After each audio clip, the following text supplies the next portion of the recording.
నా పేరు కార్తీక్. గత కొద్ది రోజులుగా నా ప్రతి ఉదయం ఇలాగే మొదలవుతుంది. రాత్రి అవుతుందంటే భయం, తెల్లవారుతుందంటే భయం. ముంచుకొస్తున్న ప్రమాదాన్ని నా భార్య నిహారికకు తెలియకుండా దాచగలనో లేదోననే భయం.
కేకరీ నుంచి బేకరీ నుంచి కేక్ తీసుకొచ్చాను. కాలింగ్ బెల్ కొట్టకుండా మెట్ల మీద ఏం చేస్తున్నారు? నాకు ఆ పాట అంటే చాలా ఇష్టం. అయితే నచ్చిన పాటలు వినేటప్పుడు ఎవరైనా డిస్టర్బ్ చేస్తే చంపేయాలన్నంత కోపం వస్తుంది. అందుకే పాత సినిమా పాటలు ఇష్టమని చెప్పగానే అమ్మాయిలు పడిపోతారని మీకెవరు చెప్పారో గాని అది కరెక్ట్ కాదు. What is this? Okay madam, sorry to have bothered you. Eat enjoy, wishes you A happy birthday. I'm sorry, I didn't mean it. It's okay madam. I'm really sorry. ఇందాక మీరు వింటున్న పాట 1955లో రిలీజ్ అయిన దొంగరాముడి సినిమాలోది. Annapurna banner, KV Reddy director. పాట రాసింది సముద్రాల రాఘవాచార్య, సంగీతం పెండ్యాల నాగేశ్వరరావు, పాడింది ఘంటసాల, జిక్కి. జూనియర్ ఆర్టిస్టుల పేర్లు గుర్తులేవా? అందులో జూనియర్ ఆర్టిస్టులు ఉండరు. 197 నిమిషాలుండే ఈ సినిమాలో ఈ పాట నిడివి 3 నిమిషాల 6 సెకండ్లు.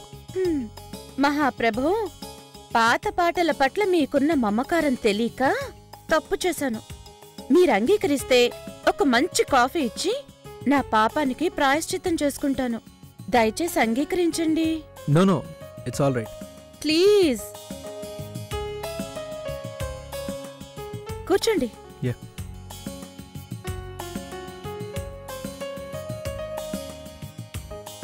మీరొక్కళ్ళే ఉంటారు ఇక్కడ? అవును. బర్త్డే సెలబ్రేషన్స్కి ఎవరు రావట్లేదా? ఎందుకు రావట్లేదు? కేవీ రెడ్డి, ఘంటసాల, పెండ్యాల, సముద్రాల, జిక్కి అందరూ వచ్చారు. ఇప్పుడు మీరు. I'll be back in a moment. Okay.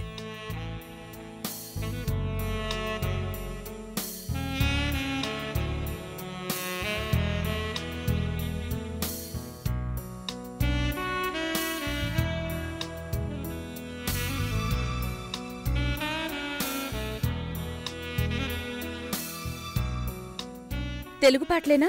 అన్ని రకాల పాటలు వింటారా? లతా మంగేష్కర్, కిషోర్ కుమార్ గారి కాంబినేషన్లో వచ్చిన పాటలంటే పడి చచ్చిపోతాను. లతా అన్న పేరుందని ఒకే ఒక కారణంతో కాలేజ్ రోజుల్లో ఒక అమ్మాయిని డీప్గా వచ్చేశాను. మరేమైంది? ఏమైంది? ఆ అమ్మాయి మహమ్మద్ రఫీ అని పేరున్న అబ్బాయితో లేచిపోయింది.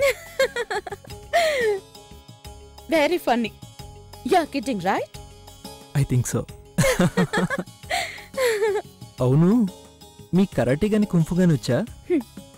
జనరల్గా కర్ణాటక సంగీతం వచ్చా, కందిపచ్చడి చేయడం వచ్చా అని కదా అమ్మాయిలను అడుగుతారు. మరి మీరేంటి? నిర్మానుషంగా ఉన్న ఈ ఏరియాలో ఒంటరిగా ఉంటూ అర్ధరాత్రి కావస్తుండగా పరిచయం లేని ఒక అబ్బాయితో కలిసి కాఫీ తాగాలంటే చాలా ధైర్యం ఉండాలి. ధైర్యమైనా అయ్యుండాలి, లేకపోతే ఆ అమ్మాయి రామ్ గోపాల్ వర్మ సినిమాల్లో దెయ్యమైనా అయ్యుండాలి.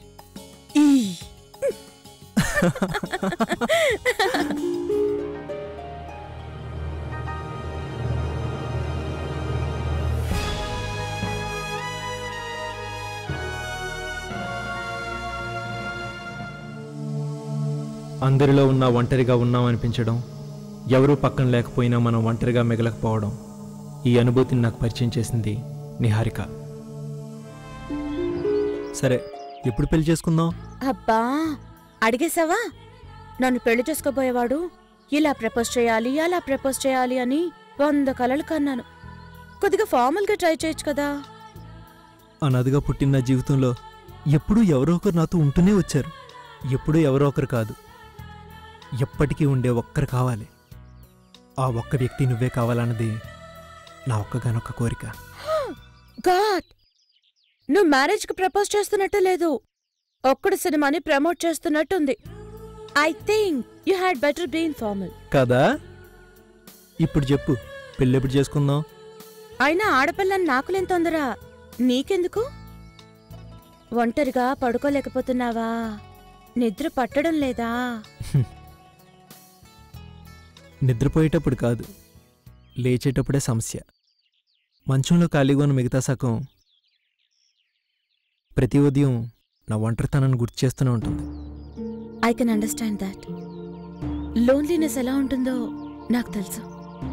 కానీ ఒక్కసారి నేనంటే నీకున్న ఇష్టం చూసి భయంగా ఉంటుంది.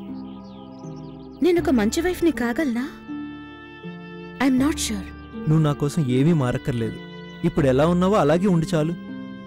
కానీ నాదో కండిషన్ ఏంటంటే, పిల్లల్ని కనడం కాకుండా 1 సంవత్సరం ఆగి ఒక బుజ్జి పాపని తెచ్చి పెంచుకోవాలి. తనకి ప్రత్యూష అని పేరు పెట్టాలి. That's all. అయితే నాది ఓ కండిషన్. మనం అర్జెంటుగా ఒక కుక్క పిల్లని పెంచుకోవాలి. దానికి గణేష్ అని పేరు పెట్టాలి. స్ట్రేంజ్. ఎందుకలా? నేను 7th క్లాస్ చదివేటప్పుడు గణేష్ అని నా క్లాస్మేట్కి లవ్ లెటర్ రాశాను. వంట వెధవ, వాడు ఇంతవరకు రిప్లై ఇవ్వలేదు. అందుకే కుక్క పిల్లకి వాడు పేరు పెట్టి నా కొసి తీర్చుకుంటా. Okay okay okay, cool down cool down. So మనం ఒక అండర్స్టాండింగ్ వచ్చినట్టేనా? ఆల్మోస్ట్ వచ్చేసినట్టే. బట్ నాకు ఎప్పటి నుంచో చిన్న డౌట్. మళ్ళీ ఏం గుర్తొచ్చింది మహంకాళి? ఫస్ట్ డే మనం కలిసినప్పుడు దొంగరాముడి హిస్టరీ అంతా నీ నిజాయితీ నిరూపించుకోవడానికి చెప్పావా, లేక నన్ను ఇంప్రెస్ చేయడానికి చెప్పావా? ఓ, కొన్ని ప్రశ్నలు పర్సనల్గా ఉండిపోతేనే బాగుంటుంది. What you say? Yeah right. అయినా నువ్వేంటి ఆ రోజు కాఫీ తాగడానికి వచ్చినట్టు అంత హడావుడిగా వెళ్ళిపోయావు? నిజంగానే నేను దయ్యాన్నని భయపడ్డావా? How can you be a devil? You are my sweet sweet Angel.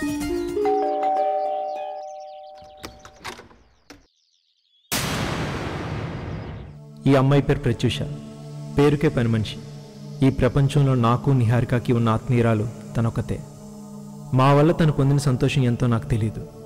కానీ నా ద్వారా తెలిసిన చేదు నిజం తన పెదవులపై నవ్వుని శాశ్వతంగా మాయం చేసిందని మాత్రం చెప్పగలను. Hi Pratyusha, good morning. ఏంటి ప్రత్యూష, ఈరోజు ఎర్లీగా వచ్చినట్టున్నావు? ఇన్ఫ్యాక్ట్ నేను 4:30కే లేచాను. నాకు రాత్రి సరిగా నిద్రలేదు. మీకెందుకు నిద్ర పట్టట్లేదో నాకు చెప్పాల్సిన అవసరం లేదు. నా పన్నం చేసుకునివ్వండి. నా పన్నం చేసుకునివ్వాలి. అట్టా చేయి ఇట్టా చేయి అని చెప్పి వెంటబడుతుంటే నాకు అస్సలు కుదరదు. ఇంకా పొద్దున్నే 5:30 కల్లా వస్తాను. 7 వెళ్ళిపోతాను. ఒక్క నిమిషం కూడా ఎక్స్ట్రా ఉండడం అస్సలు కుదరదు. నాకు కావాల్సింది అదే. నాకెలాగూ 7 వరకు నిద్రలేచే అలవాట్లేదు. ఈలోగా నీ వర్క్ అంతా కంప్లీట్ చేసుకుని వెళ్ళిపో. అన్నట్టు నీ పేరేంటి? ప్రత్యూష. ఏంటి మాలంటోళ్ళకి అలాంటి పేర్లు ఉండకూడదా? అదేం కాదులే, కార్తీక్కి ఆ పేరంటే చాలా ఇష్టం. ఇంతకీ నీకు ఆ పేరెవరు పెట్టారు? నాకు ఊహ తెలిసేసరికే అందరూ అలా పిలుస్తున్నారు. మా అమ్మమ్మ చచ్చిపోయాక నా గురించి నాకు చెప్పేవాళ్ళెవ్వరూ మిగల్లేదు. So sad. మా అమ్మమ్మతో కలిసి చూసిన ఒక సినిమాలో హీరో కార్తీక్ అని గుర్తు, కానీ ఏ సినిమానో గుర్తులేదు.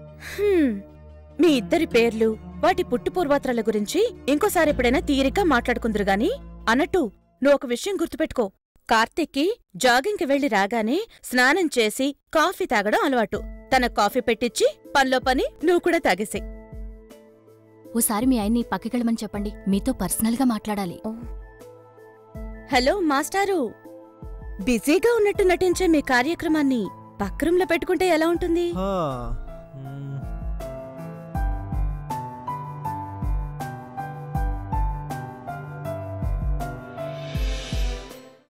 ఇలా చెప్తున్నందుకు ఏమీ అనుకోకండి. చాలా మంది ఆడవాళ్లు వాళ్ల మొగుళ్ళు ఆఫీస్కెళ్లేంతవరకు నన్ను పనిచేయడానికి రానివ్వరు.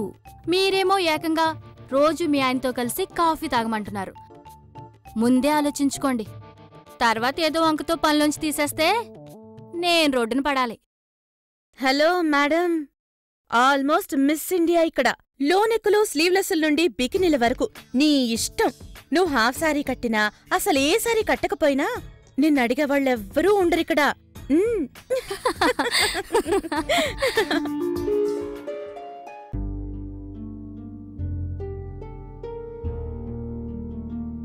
ప్రత్యూష, రేపు నిహారిక బర్త్డే కదా, సాయంత్రం షాపింగ్కి అది వెళ్ళాలంటుందేమో. పనులేం పెట్టుకోకు.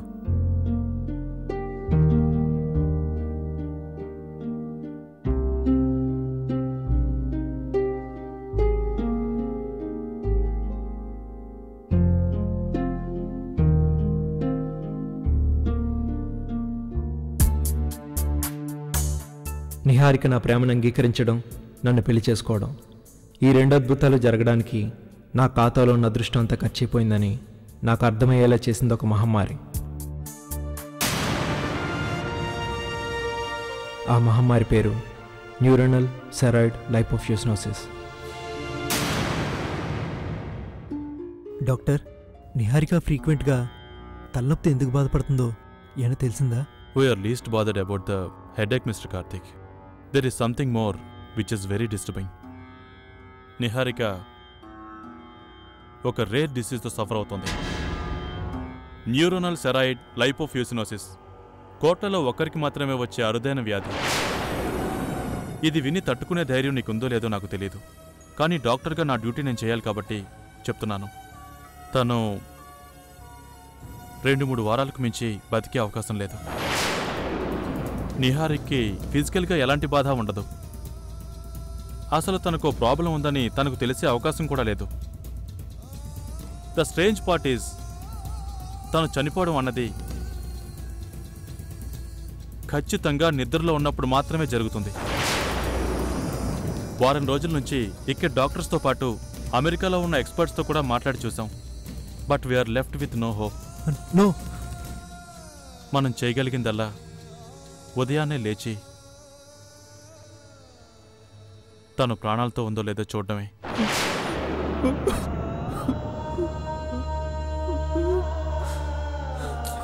I'm sorry mister Karthik.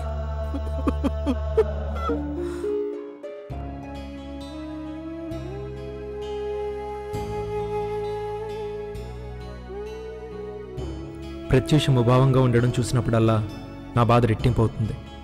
నాకు దొరికిన పరిష్కారం తనకి సమస్యగా మారడం నాకు చాలా కష్టంగా ఉంది. Pratyusha, why should you be so serious? కొంచెం నార్మల్గా ఉండడానికి ట్రై చేయొచ్చు కదా.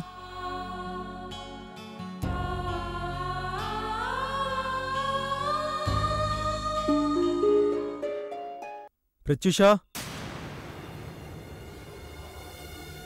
నీతో ఒక విషయం మాట్లాడాలి. 2-3 నెలల నుంచి నిహారిక ఆరోగ్యం బాగుండడం లేదు. నీకు తెలుసు కదా, తన ప్రాబ్లం గురించి నిన్నే డాక్టర్తో మాట్లాడాను. నిహారిక ఇంకెన్నెన్నో పడుతుండదు. మహా అయితే 2-3 వారాలు అంతే.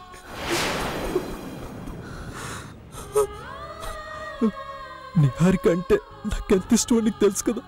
ప్రాణం లేని తన దేహాన్ని చూసి తట్టుకునే శక్తి నాకు లేదు. అలాగని నిహారిక బతికుండగానే ఆత్మహత్య చేసుకొని తనకి చివరి రోజుల్లో సుఖం లేకుండా చేయలేను. అందుకే నేను ఒక నిర్ణయానికి వచ్చాను. నాకు నీ సహాయం కావాలి. తను నిద్రలోనే చివరి శ్వాస విడుస్తుందని డాక్టర్ చెప్పాడు. ప్రతిరోజు నేను జాగింగ్కి వెళ్ళగానే నిహారిక ఎలా ఉందో చూడు. తను ఊపిరి ఆగిపోయిన రోజు నేను తాగే కాఫీలో విషం పెట్టి నన్ను చంపే. నిహారిక లేదని విషయం తెలియక ముందే నేను ఈ లోకం నుంచి వెళ్ళిపోవాలి. ఈ పని ఇంకెవరి వల్ల కాదు. నువ్వు కాదంటే నేను ఇంకా భయంకరమైన చావును వెతుక్కోవాలి. నేను చెప్పేది అర్థం చేసుకో. నీకేం ప్రాబ్లం రాదు. నా భార్య చావును తట్టుకోలేక ఆత్మహత్య చేసుకుంటున్నట్లు సూసైడ్ నోట్ రాసి రెడీగా ఉంచాను. ఇదిగో నీ దగ్గర ఉంచు. ప్రత్యూష కాదనుకో please. Pratyusha please. Pratyusha please.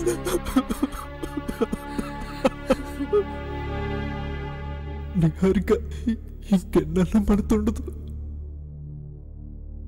నేను తాగే కాఫీలో విషం పెట్టి నన్ను చంపే.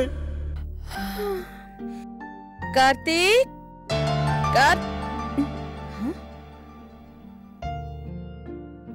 ఉదయం 8 గంటలకు ప్రత్యూషాదేవి దర్శనం. ఆహా, ఏమి నా భాగ్యము! ఈ అభాగ్యురాలు చేసుకున్న పుణ్యమేమిటో సెలవియండి మాతా. ప్రత్యూష, ఏమైంది? ఏ ప్రత్యూష, ఆరోగ్యం బాలేదా? ఏమైందో చెప్పు. చెప్పినప్పుడు నా దగ్గర ఎందుకో? ప్రత్యూష, ఇట్రా. ఏంటిది చిన్నపిల్లలాగా? ఇట్రా, లే, ఇటుకోచ్చు, లే.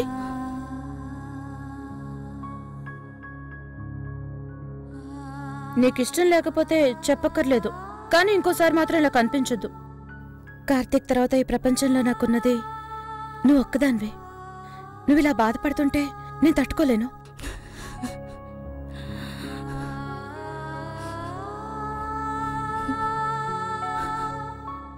కార్తీక్, నేను ఇద్దరు అనాథలుగానే పెరిగాం. నీకు ఎవరూ లేరని తెలిసిన క్షణమే నువ్వు మా కుటుంబంలో ఒకదానివయ్యావు. కార్తీక్కి కూడా నువ్వంటే చాలా అభిమానం. ఈ పనులన్నీ మాన్పించేసి ప్రత్యూషకి మంచి అబ్బాయిని చూసి మనమే పెళ్లి చేయాలని ఎన్నిసార్లు అన్నాడో నాతో. ఇంకోసారిలా చేశావంటే నేను చచ్చినంత ఒట్టే. ప్రత్యూష, కాఫీ.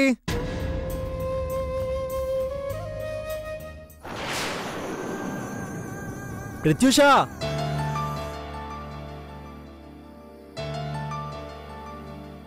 నా దినచర్యలో ఈ క్షణాలకు చాలా ప్రాధాన్యత ఉంది. నిహారిక ఇంకా ఈ లోకంలో ఉందో లేదో తెలుసుకోవడానికి నాకున్న అవకాశం ఇది. To my life, this could be the last cup of coffee.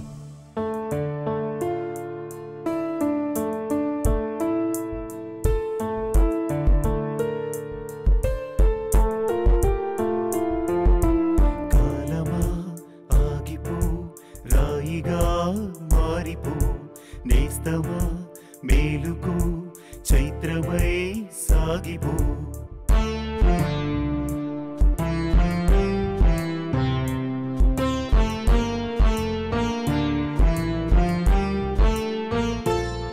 నా గుండెని రెండుగా కోసి నీ శ్వాసకి తోడుగా చేసి నా ఆయువును ధారపోసి నీ ఊపిరికి తోడు చేసి నీవే నేనుగా నేనే నువ్వుగా ఎప్పుడు ఆగక విరిసే నవ్వుగా దైవం వరమిచ్చే వరకు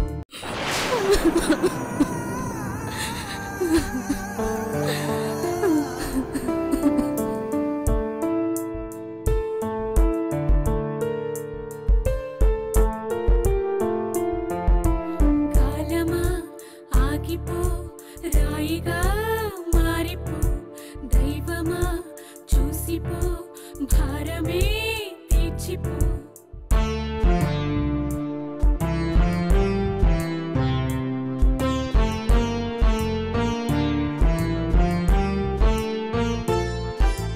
గ్రీష్మమే ఎదురవుతుంటే శూన్యమే బ్రతుకవుతుంటే ప్రేమని పంచిన పాసం ఒంటరిగా వదిలేలుతుంటే హృదయమే అరణ్యమై మరణమే శరణ్యమై నేను ఆ లోకం చేరే వరకు కాలమా ఆగిపో రాయిగా మారిపో దైవమా చూసిపో భారమే తీర్చిపో